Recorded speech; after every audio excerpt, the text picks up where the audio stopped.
Magandang araw po sa inyong lahat. Itinatanong po sa amin, bakit hindi nakikipagkaisa sa mga kapiyestahan ng Iglesia Katolika at ng iba pang mga relihiyon ang mga kaanib sa Iglesia ni Cristo? Sapagkat anumang okasyon po na may kaugnayan sa mga pagdiriwang at mga pagsamba sa mga larawan at mga Diyos-Diyusan o hindi po tunay na Diyos ay labag po sa pagtuturo ng banal na kasulatan. Hindi po lingid sa kabatiran ng marami na sa mga kapiyastahan ay mayroong mga tinatawag na patron o santo at santa na siyang pinipintakasi po o ipinagdiriwang at sinasamba. Hindi po ba? Napakahigpit po ng pagbabawal ng ating Panginoong Diyos tungkol sa anumang gawain o anumang okasyong mayroon pong kinalaman sa pagsamba sa mga ribulto o mga larawan o yung tinatawag nga pong mga Diyos-Diyusan. Kagaya po ng mababasa dito po sa Exodo sa 20, 3 hanggang 5. Pakinggan po ninyo. Huwag kayong magkakaroon ng ibang Diyos maliban sa akin.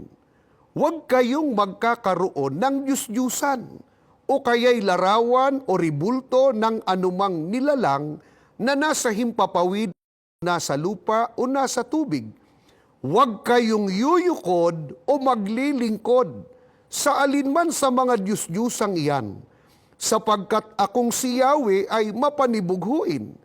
Parurusahan ko ang lahat ng aayaw sa akin, pati ang kanilang mga anak hanggang sa ikaapat na salin lahi.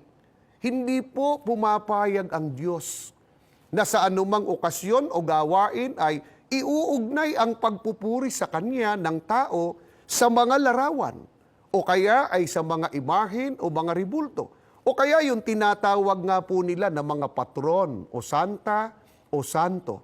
Sapagkat kailanman ay hindi po niya ibinibigay sa mga gayon ang Kanyang pangalan at maging ang Kanyang kaluwalhatian. Ganito po ang mababasa natin. Dito naman po sa Isaias 42:8 at 17. Pakinggan po ninyo.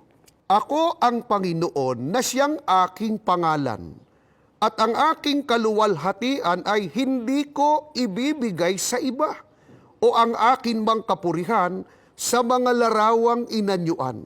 Sila'y mga papaurong, sila'y mga papahiyang mainam, na nagsisitiwala sa mga larawang inanyuan na nangagsasabi sa mga larawang binubo, kayo'y aming mga Diyos.